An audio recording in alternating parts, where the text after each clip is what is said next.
Hello, everybody. This is Gabriel Cardona. Welcome to another episode of the Subnet Show. I am your host, the man with the least cats in crypto, Gabriel Cardona, coming at you strong on January the 3rd, 2022. Welcome to the future, people.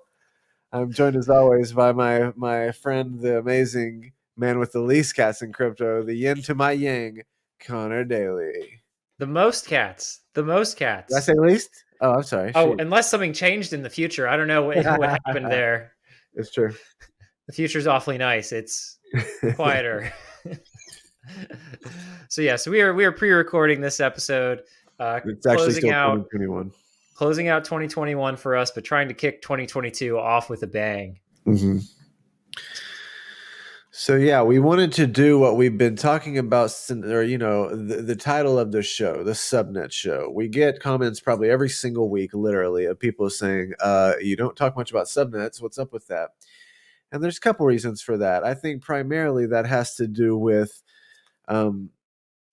people are still in R&D phases of subnets and still wrapping their minds around them. And a lot of the boom, not a lot of the boom, all of the boom has been on our C chain. DeFi is the hot stuff that's happening right now. And our C chain is blowing up around DeFi, and that's perfectly fine. We want to see more of the same. But there's no question about it. Over the last month or two since Lisbon, I myself have been pulled into an increasingly larger number of conversations around subnets, just helping people understand subnets, showing them what documentation and code samples we have. So there's no question 2022 is going to be the year of the subnet. So we wanted to take this episode for the first episode of 2022 and just start talking about subnets, talk about what they are, why we think they're going to be impactful, anything we know about them right now. So that's kind of where we're at right now. And we had a really big announcement last night. You want to talk about that one, Connor?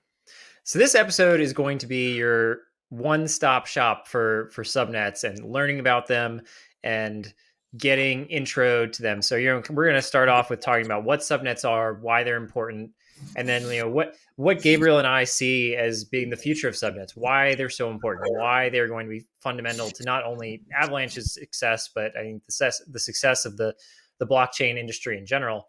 And then lastly, we're going to kind of close the show by talking about, if you're also excited about subnets, how can you go all in on them today, January 3rd, and not 6 months from now? What can you do right now? And so, as you mentioned, yesterday we had an incredibly exciting announcement. So I guess we're dating ourselves here, but the Avalanche team recently announced that we have integrated a deploy your own EVM subnet feature with our chain, where you can actually just customize a JSON file and use that JSON file to launch your brand new EVM subnet. And so that is something that's super exciting. If you know what subnets are, that's probably super thrilling to you. But if you don't know what subnets are, that might be a little bit confusing. So to start out from the very beginning, I wrote a thread a couple months ago talking about what subnets are and why they're so important. So if you're interested in that, in this episode, I highly recommend you check out this thread. We'll link it below in the show notes. But we're kind of just going to go through some of the key ideas from that thread and use that to kind of explain the concepts. So the origin of subnets comes from the difficulties in scaling blockchains. And in fact, there's two ways that we can scale blockchains. The first is called vertical scaling, and the second is called horizontal scaling. And without sacrificing decentralization, those are really kind of the two approaches. So vertical scaling is processing transactions faster. This is having one blockchain that can just do more TPS, faster finality, more transactions processing at a time. TPS is transactions per second. And kind of the current bottleneck here is actually our state transition time and our ability to actually just write down and record all of the data that's coming through smart contract calls and processing those transactions. So whenever we have to do a token balance transfer, we have to update, the sender's balance and the receiver's balance. And, doing all of those updates for complicated smart contract calls can be quite expensive. And so there's actually a lot of work being done in this area across different ecosystems. Avalanche is doing some of our own work. The core Ethereum Geth team is doing a lot of great work here too. Um, but I think that those areas are going to fundamentally bottleneck. I think there's some places where we can improve, but I'm not sure that ever going to have like 1000x returns from where we are Who today. do you think is the canonical example in that particular chain of thought right now? Is that ETH2, or like who is the poster child of that particular way of scaling this problem? Yeah, I think there's nobody who's really championing this as being like the sole way to solve blockchains. It's more of like an incremental improvement rather than somebody Are saying there like examples this is though? Is it like, again, is this like sharding? Like, are there examples though that are this way of thinking that are being sharding engineered? is a form of horizontal. I mean, I think Okay. like maybe like roll-ups, like that might be the closest thing, but I wouldn't even necessarily say roll-ups are roll-ups are kind of, yeah, I would say roll-ups.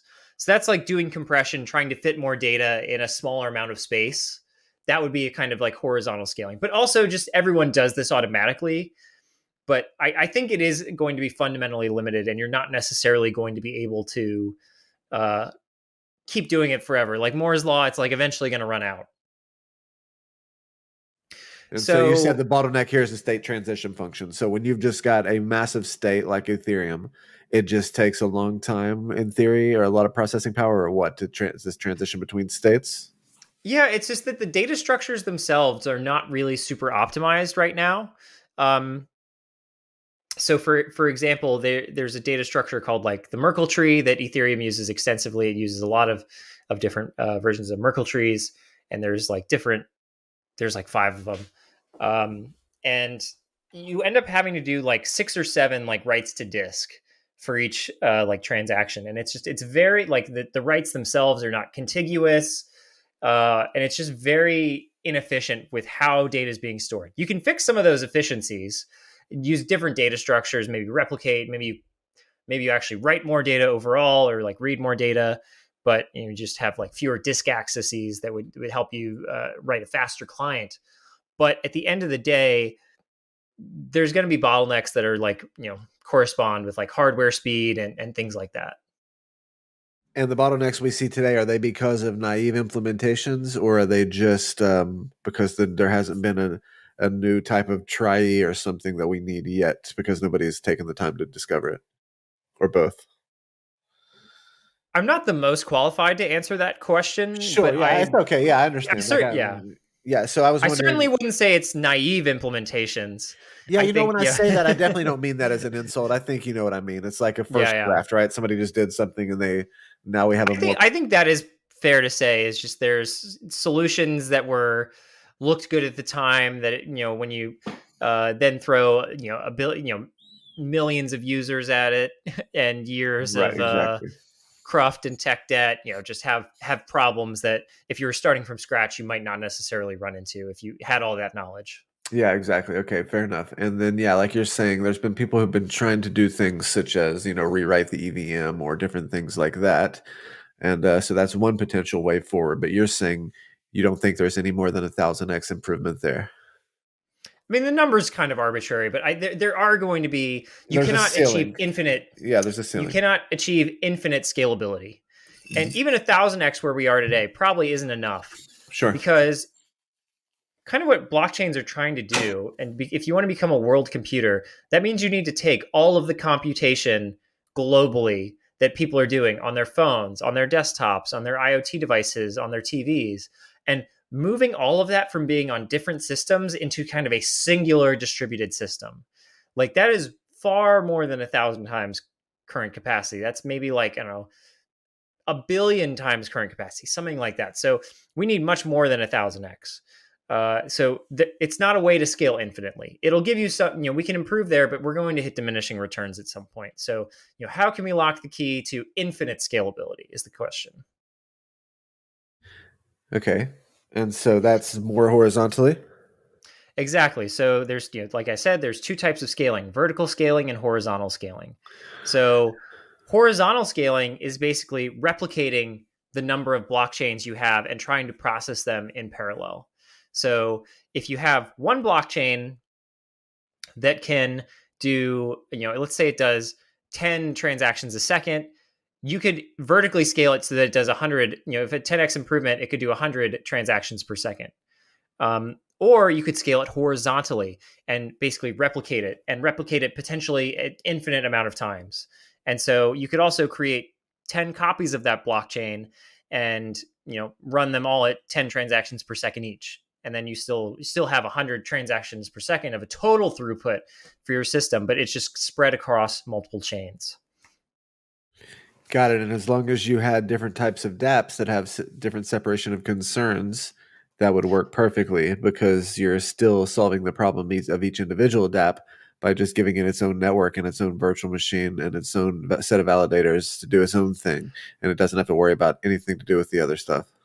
Yeah, so that's the rub. When it comes to parallelization, the hard part is when the different parallel tracks have to talk to each other or communicate.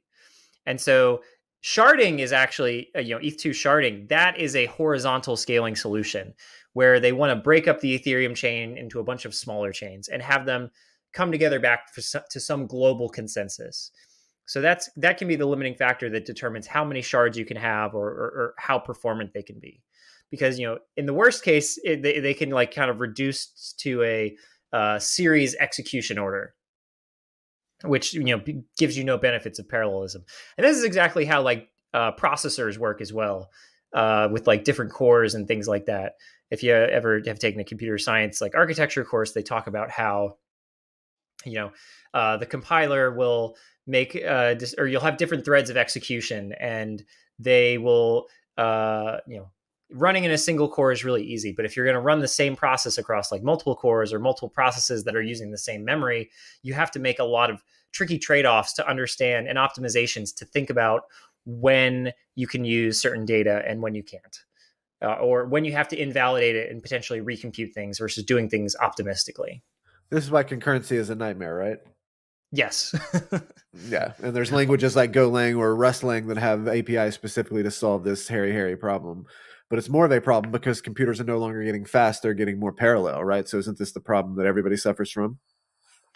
Yeah, absolutely. But because everybody suffers from it, I have strong optimism that there are solutions Sure. to kind of handling this, because there are just a lot of domains that have figured out how to not necessarily be perfect, but be pretty darn good. And so subnets are a form of horizontal scaling. And so what is a subnet? So a subnet kind of fundamentally is a new blockchain that runs on the Avalanche ecosystem. And the Avalanche ecosystem can support many such blockchains running in parallel. And it takes two things to define a subnet. It takes a virtual machine and a validator set. So do you want to explain, what those two things are? Sure. So a virtual machine is like the application level logic of your blockchain.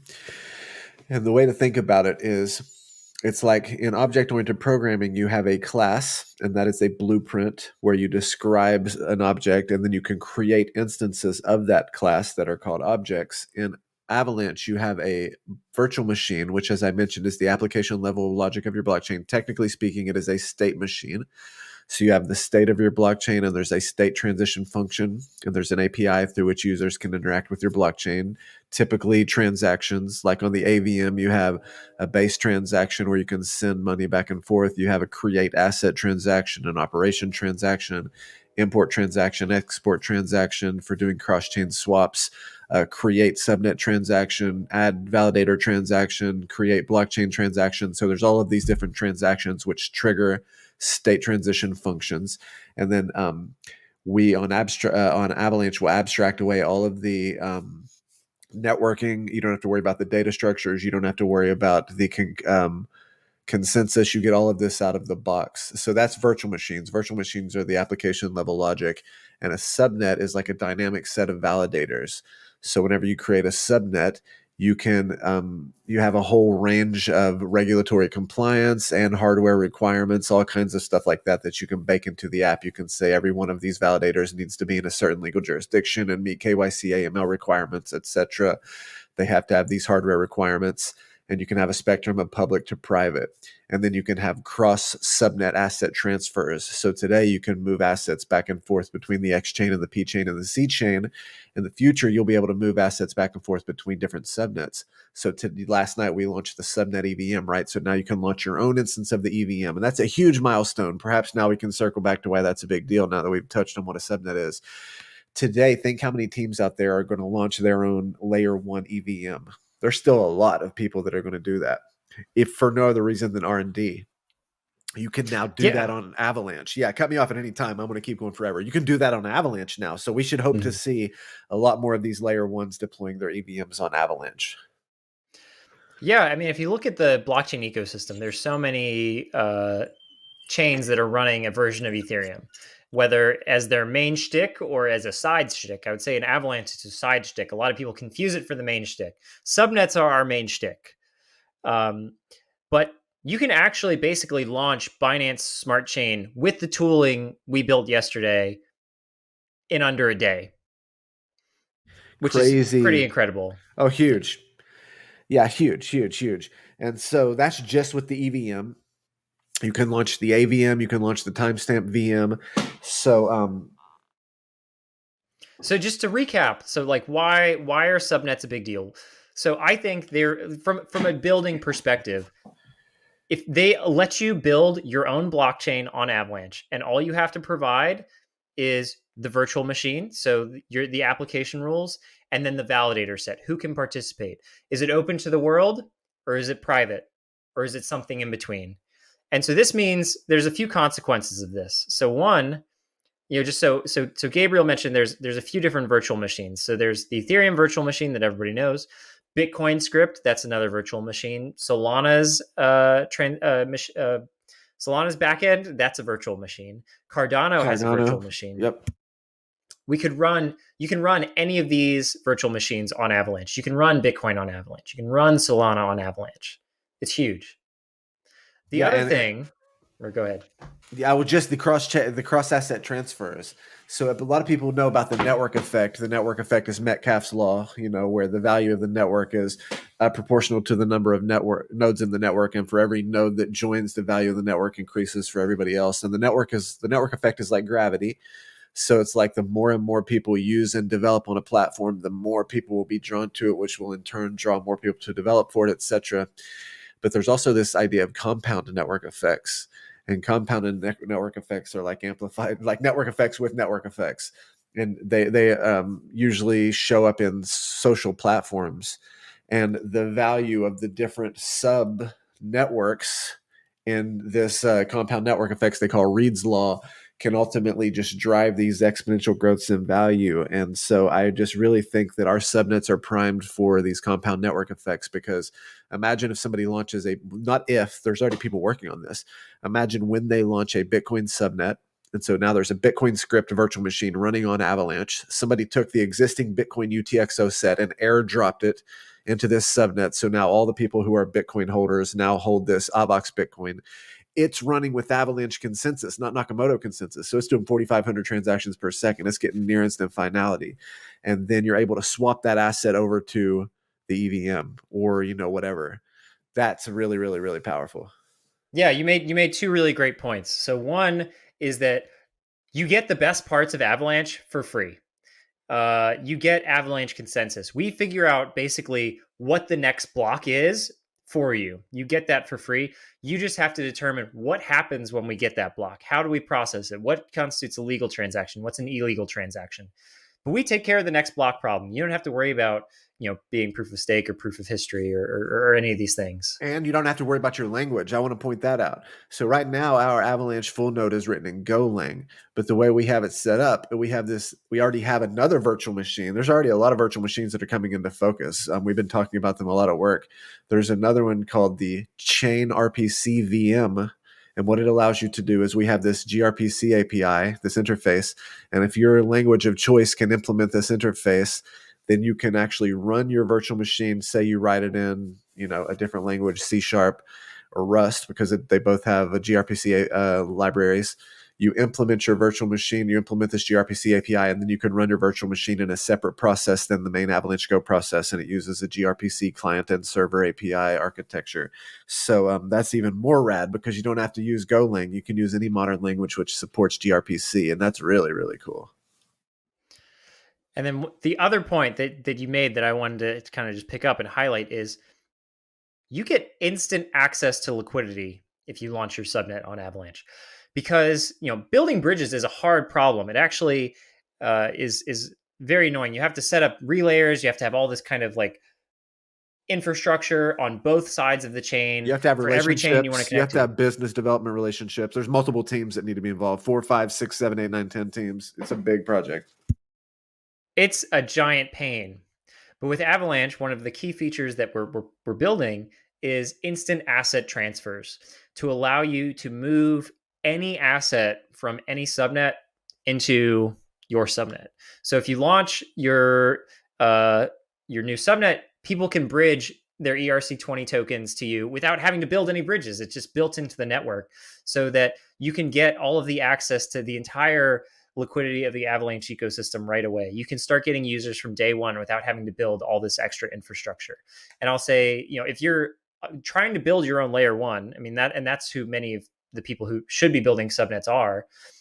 The process for us at Ava Labs to build bridges, the AEB bridge took, at least 6 months to put together, I think. And then the Avalanche bridge that launched this summer, I think Michael was working that for a year or two. So yeah, and he's like an amazing engineer from Cornell. Like he's not that's a serious person working for years on a project. Yeah, it is not a trivial thing to add bridging to get liquidity to your project. Some people might offer to you to do it quickly and cheaply, but I'm just going to throw out the caution right there. This is not somewhere where you want to cut corners, and there's a lot of bad implementations that are unsafe or not performant. And as you've mentioned, bridging is like the single biggest potential fail point in the whole entire world, in our whole entire world. If there's a bad bridge that has an infinite minting bug or something like that, it could really, really be bad for everybody. So Yeah, having absolutely. it baked into our platform is pretty solid. And then, so what kind of virtual machines and subnets do we think we're going to see? Right, like I already know some off the top of my head. So there's obviously going to be like peer-to-peer payments. There's going to be gaming. Cut me off. We can deep dive on any of these. There's privacy, presumably. There's going to be NFTs. There's going to be things like IoT. There's going to be things like supply chain, because provenance and all of that kind of stuff does so well with the blockchain. There's So going to be you're saying, you're making some really interesting points. You're jumping to all these application specific subnets. there you go. We're not talking about just DeFi. The building blocks or like the technical foundations of a, like, Cardano is very into their UTXO model with their kind of like formal languages. We're talking about the applications. I think this is where it gets really powerful, is because you can customize your logic for a specific use case. So for example, with NFTs, data storage is a huge problem. You want to make sure that you're storing your JPEGs or your video files in a trustless format that'll make sure that those files stick around. So you might want to incorporate a file storage system into your VM, or have some kind of like IPFS link so that all NFTs are always using decentralized storage on the platform. And that's something that having just, the raw EVM could never do that. But if you're interested in making those customizations, you could. Yeah, and the other thing that, as he mentioned, we're jumping to application-specific blockchains. So I think there's going to be, different classes of things we're going to see. We're going to see application-specific blockchains. We're going to see platform-specific blockchains, like he mentioned, Cardano and that kind of thing. We're going to see, I think, a lot of testing. So people just using subnets to spin up different instances. Like now that we have this subnet EVM, somebody could launch a EVM testing platform on Avalanche where it's super easy to spin up a super packaged and containerized instance of an EVM on a fresh subnet and run different tests and tweak it in different ways. And then, you toss that, or it lives forever or whatever, have them speak to each other. So that's very interesting. So I think there's going to be sort of different classes of applications which arrive on subnets. And then I also think, once one, I guess we've already seen it with the EVM, but I was going to say once one platform launches, I think there's going to be a rush. I think there's going to be a rush to have a lot of the existing L1s launch their own implementations on our chain. And so let me see if I can articulate this a bit, because I was working on this and I actually put it on hold because I'm just too busy. I don't have time. But I was working to try and help some people from Wyoming get funding to build a Cardano virtual machine on Avalanche and a Cardano bridge. And part of the grant process, they're asking, why is this valuable? This seems like it's going to be more valuable for Avalanche than Cardano. Why would we want a virtual machine? And I don't, the way I see the value is like this. Part of the reason, in my opinion, that Ethereum is so strong in its number 2 spot is because of the Binances of the world. It's because of the Polygons of the world. It's because of the Avalanches of the world. I think all of the different instances of the EVM have helped solidify Ethereum's place in the world, as well as growing the developer ecosystem and the liquidity through bridges and all this other stuff. And so Ethereum has actually benefited from the EVM becoming the engine of DeFi as where we sit today. And so I think something like Cardano could really benefit from having a virtual machine on a subnet on Avalanche and making it part of this virtual machine store or whatever ends up launching, so that anybody can launch their own instance of Cardano in the same way they can now do an EVM. And Cardano could potentially become this engine of this next generation of DeFi in the same way that the EVM is today. So I think there is just a lot of benefit. And as soon as one of these existing popular layer 1 networks has a virtual machine, which is popping off on Avalanche, I think it's going to be a rush to get an instance of many of them, a Bitcoin one, a Bitcoin Cash one, a Cardano one, a Solana one. There could be recursively snarked VMs like Mina and Cairo. There could be a renaissance. There's going to be subnets and virtual machines are really going to kick off a renaissance of blockchain technology, because we take all of the parts which are hard and abstract them away and give you this beautiful API. And all you have to do is focus on bringing your special sauce to this decentralized app which you're building. It's going to be incredibly exciting. And another piece I want to call attention to is that it's not just, doesn't need to just be innovation at the application layer. It can also be innovation at the regulation layer or something like that. So because we can have private validator sets, those validator sets don't actually need to propagate they can also have private transaction histories, so they don't show up on a public explorer. So a lot of companies in the 2017 ICO boom were really interested in doing enterprise blockchain products, but they didn't really want to run their own copy of Ethereum, and they didn't want to run it on a public network. So this kind of actually provides a really great solution for them to take the innovations that they started and actually deploy them in a way that they'll feel comfortable with. So they can still have a private chain that they really only have access to, but the management of the infrastructure is ratcheted so far down. And these chains can also do KYC or something like this. So if you wanted to do a regulatorily compliant subnet that has different banking platforms that can only exist with more state participation or something like that, or a CBDC. This is perfect powerful for a central bank digital currency. Like, this is absolutely one of the greatest platforms around for a bank, an actual central bank of a nation state to come along and say, we want to use this to build our technology on. Yeah, absolutely. I mean, you can't do this on Bitcoin. You can't do this on Ethereum. This whole idea of subnets is very much an Avalanche innovation. It's very different from the kind of implementation being pursued by like Polkadot right now. Another big part of this is subnets are permissionless. We don't charge you or require you to lock up large amounts of funds to do this. I believe the only requirement to launching a subnet on mainnet is going to be that you also serve as a validator of the P chain. And that's correct. But and today that's expensive, and we hear that, and that's actually one of the first parameters of governance, to be able to lower the amount for delegating and validating. So we're positive that in the future that value is going to lower. It's just been a speed bump that we've had in place since we literally went live on the mainnet, but it's been on our roadmap from day one to lower that. So there's no question in the future we want to see millions of validators. Avalanche Consensus can potentially theoretically have millions of validators. So can we actually get the requirements of the software low enough? Because if you think about it, if you have to be a validator on the primary subnet, then it will be hard to launch an Internet of Things subnet with only Internet of Things subnet validators if they've also got to validate the mainnet. And we used to be able to launch our software on IoT devices, but recently that's not the case. But I know it's on people's roadmaps to have that be the case in the future.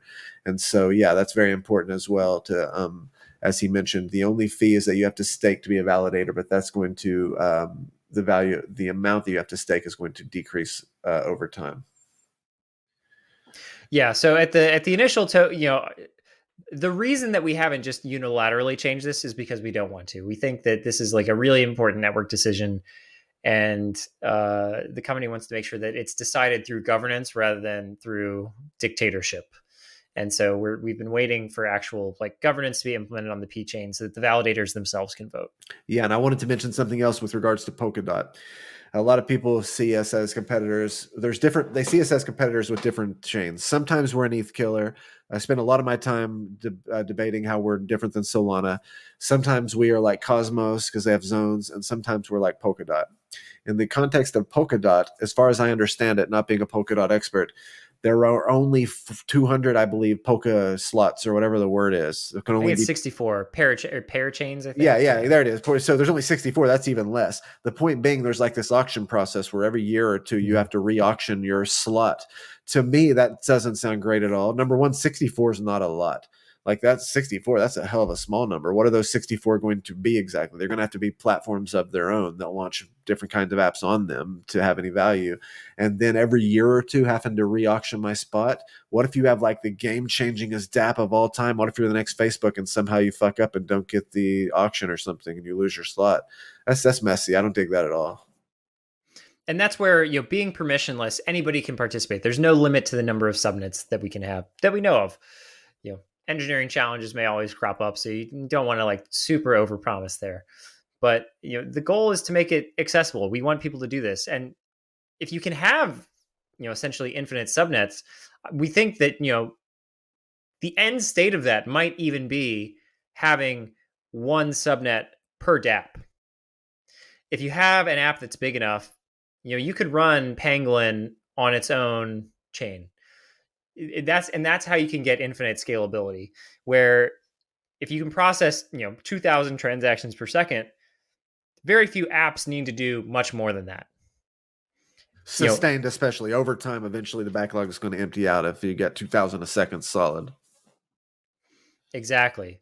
So I mean, that makes it so that you can have kind of like a microservice architecture where your exposure is very limited. You can be super customized for your experience. And this is where I think kind of the AWS model makes a lot of sense of like, you can build an EC2, like I think of like when you build an EC2 instance on Amazon, you kind of select like, okay, I want this operating system. I want this hardware requirement. I want, this much memory, this much disk, this much CPU. And you kind of just make all those selections and click boom. And now you've got your own virtual machine. And so Avalanche can be kind of the exact same thing eventually when you think of, okay, I'm building this DApp. I want to use a Bitcoin-based base layer. And then I wanted to use these different parameters. And we're going to lock it in, press launch, boom, you've got a subnet. And your application's deployed. You go start tweeting about it. And I could imagine this process takes hours, like or even minutes when it's fully featured. And I would say already our latest release with the custom EVM already lets you launch your new EVM subnet in minutes, which is just absolutely from a single incredible. JSON file. I mean, that's what we're talking about. That's how you can get to what Connor's describing, where you can have a dashboard and you can fill out a form by clicking through some items on a list, and then at the end of it, click submit, and it creates a JSON field, a JSON object, and post it out to some backend, and boom, it kicks off your entire cloud infrastructure. That's very, very, very exciting, and that's going to be, there's no question about it, that's going to be very popular, I'm sure of it. So I know there was one other part we wanted to approach on this. We wanted to also talk about if you wanted to get into this today, how would you do this kind of thing? So there were a couple tools we have, and then resources. So what are your thoughts on that? Number one, what do you think about that question? How often do you get asked that?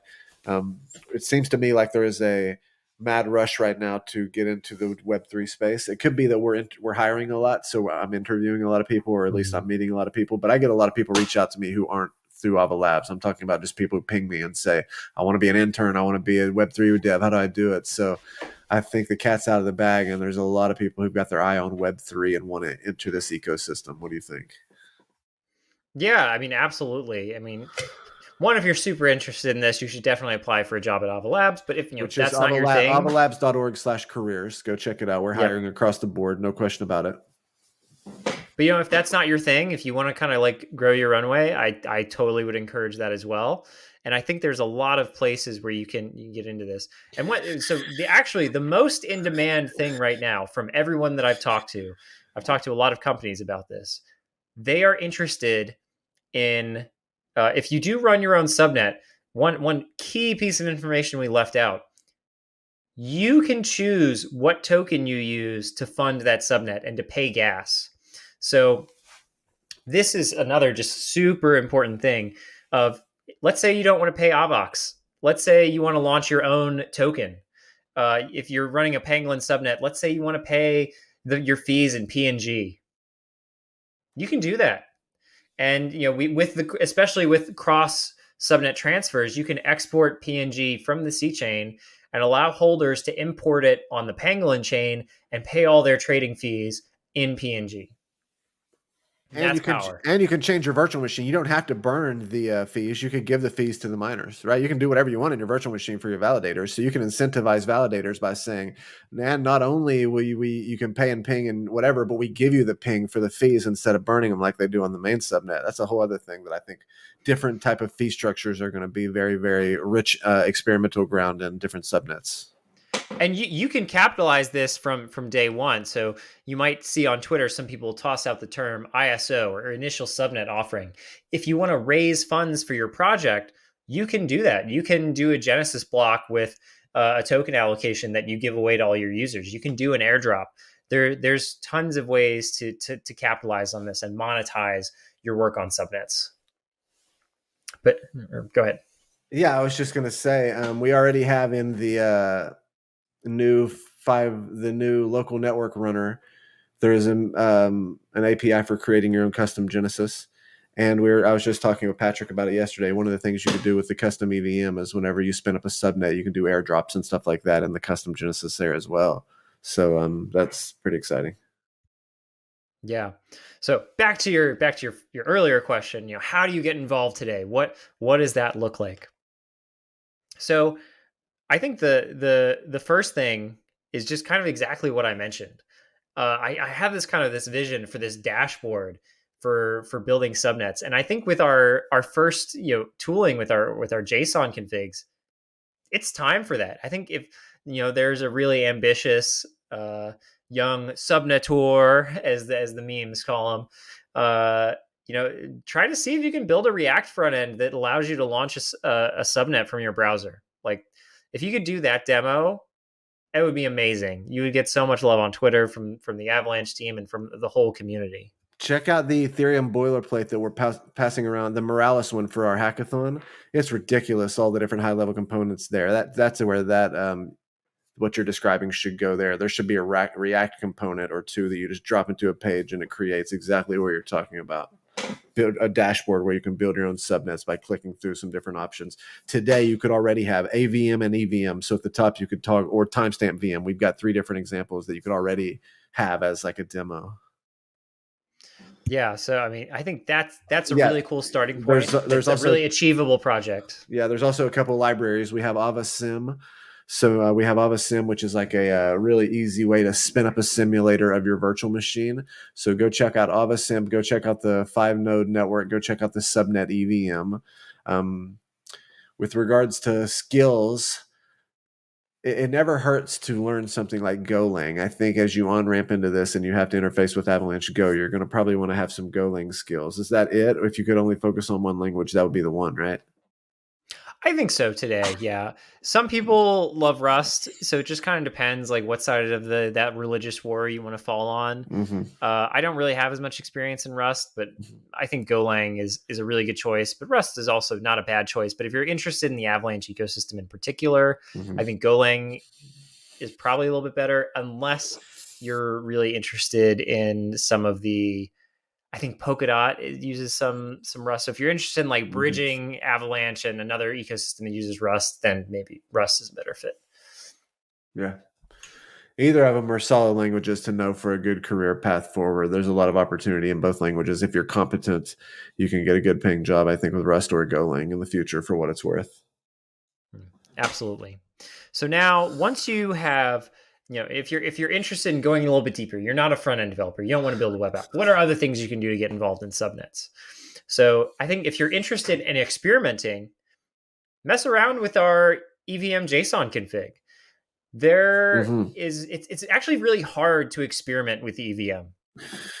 It's not something that's super simple to like spin up a real test net. And this is kind of basically, and you can create an Ethereum testnet as a service.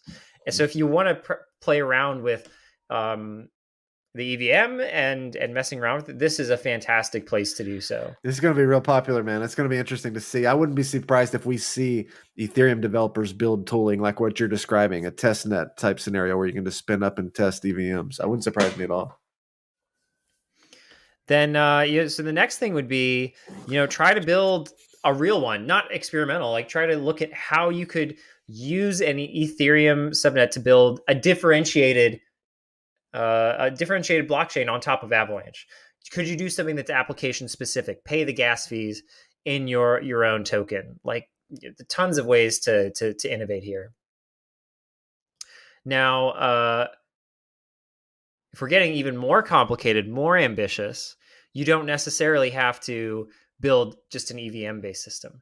You could actually start doing some of the work to port over a different chain. You could start porting over Bitcoin. You could start porting over Solana. And if you could do that and list your token as the official token and do an ISO, you could potentially capture the revenue of porting over all of Solana's DeFi apps onto your Solana Avalanche chain. Wow, that is ambitious, man. I didn't even consider that. If you had your token be the fee value, the fee asset on a Bitcoin subnet, oh my God, you just blew my mind.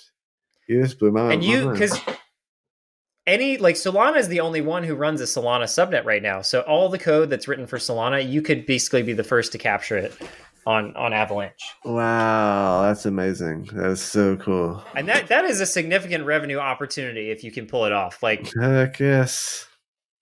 Definitely in the millions of dollars, if not tens or hundreds of millions. Yeah, I agree. That's very cool.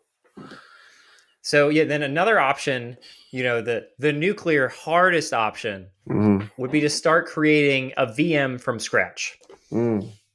Yep. And this is something that, a lot of people, I agree. The EVM is the present. I think that's fairly self-evident for exactly the reasons that you talked about, or the network effects, all these people using it. It seems to work pretty well. It's been around for like 6 years.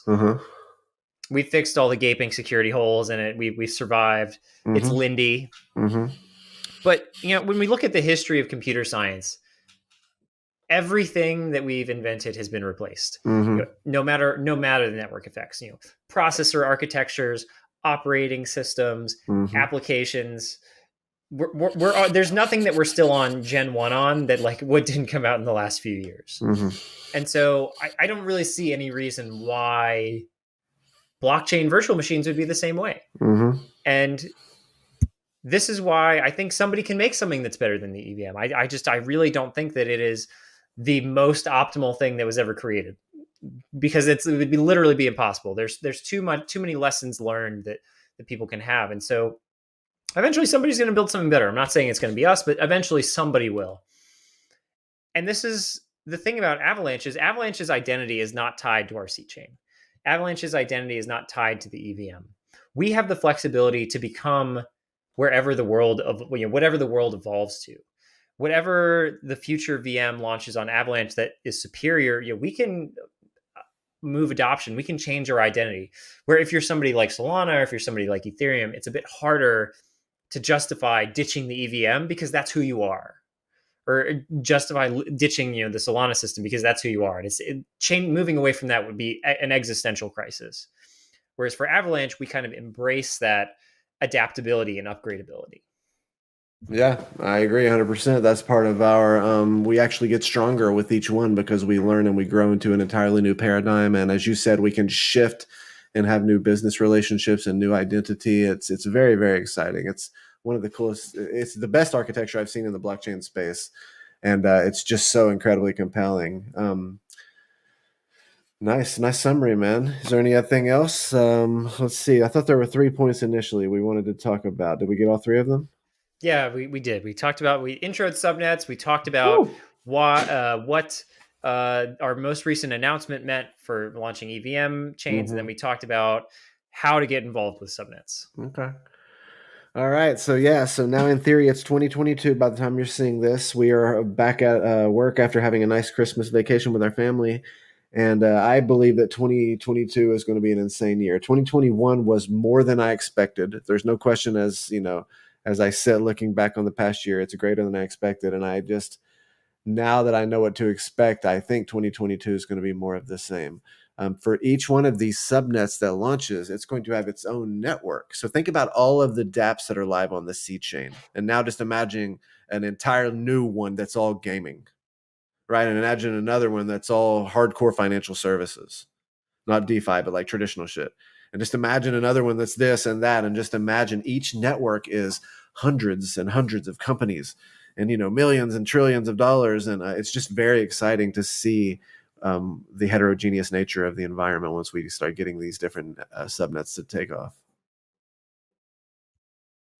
Yeah, man, you put it so perfectly. I think it's a whole new front of innovation where people are not working in the blockchain space right now. There's a few people.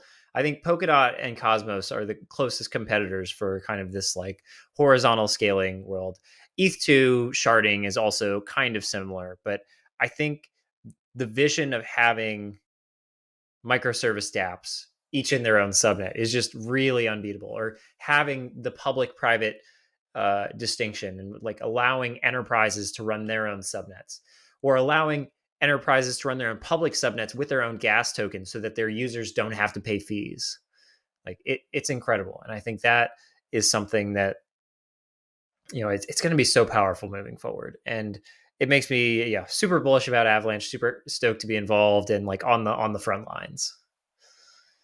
Yeah, me too. Best time I've ever had in my career for sure. Okay, so then I think we can wrap it up. Last minute thoughts. Is that it? Yeah, no, I mean, this is about it. But yeah, thanks so much for listening. If you made it this far, you can follow us on Twitter. I am Das Connor, DAS_CONNOR. And I am Gabriel Cardona. You can hit me at CG Cardona, CGCARDONA. And so that's it. We'll be back next week. We've got a bunch of exciting guests coming this year. Thank you for everybody who's been part of the journey. We're going to really step it up this year and hopefully have a lot more great content to bring your way. So as always, from Snowflake to Avalanche and through consensus to the stars. Thank you so much, everybody. Cheers.